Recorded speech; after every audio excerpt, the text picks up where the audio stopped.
अस्सलामुअलैकुम दोस्तों, smart repair zone में खुश आमदीद। उम्मीद है आप सब खैरियत से होंगे। ये वीडियो ख़ास तौर पर उन लड़कों के लिए है जिन्होंने अभी अभी नया काम शुरू किया है, ख़ास तौर पर ट्रेनिंग के मरहले से गुज़र रहे हैं। कुछ लड़कों को महीना, 2 महीने, 3 महीने हो गए हैं, अभी तक कंप्रेसर के कनेक्शन के बारे में कुछ पता नहीं है। आज की वीडियो ख़ास तौर पर उन नए लड़कों के लिए है। इस वीडियो में हम बताएंगे कंप्रेसर के कनेक्शन कैसे किए जाते हैं।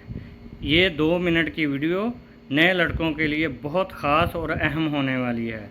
इस 2 मिनट की वीडियो से आप महीनों का काम सिर्फ 2 मिनट में सीख जाएंगे। चलते हैं वीडियो की तरफ। दोस्तों, कुछ लड़कों ने कमेंट करके पूछा था हमको कंप्रेसर के कनेक्शन के बारे में बता दें। ख़ास तौर पर मोहम्मद ज़ुबैर ने। ये दोस्तों कंप्रेसर है, ठीक है। इसके ऊपर ये देखें 1, 2, 3 किस्म के थंबल लगे हुए हैं। इनमें से ये 2 थंबल वाला इसके ऊपर लिखा हुआ है फ़ैन। ये फ़ैन मोटर के लिए है, ठीक है। इधर आ जाए, ये 3 थंबल वाला, इसके ऊपर लिखा हुआ है हाम, यानी ये कंप्रेसर के लिए है, ठीक है। ये 4 थिम्बल है, इधर लिखा हुआ है सी, यानी ये कॉमन है, कॉमन फ़ैन मोटर का और कंप्रेसर का। इसके अंदर हम फेस केबल देंगे या न्यूट्रल केबल का कनेक्शन देंगे, ठीक है।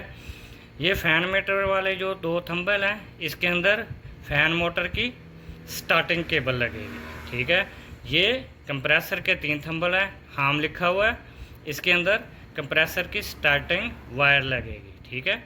इधर फ़ैन की एक रनिंग वायर लगेगी, दूसरी तरफ कंप्रेसर की रनिंग वायर लगेगी, और इधर एक वायर हम या न्यूट्रल कनेक्शन इधर देंगे या फेस की एक तार इधर लगा देंगे। ये सिंपल से कनेक्शन है कंप्रेसर के। उम्मीद है आपको समझ आ गई होगी। मज़ीद ऐसी वीडियो देखने के लिए चैनल को सब्सक्राइब करें और कमेंट में अपनी राय का इजहार करें।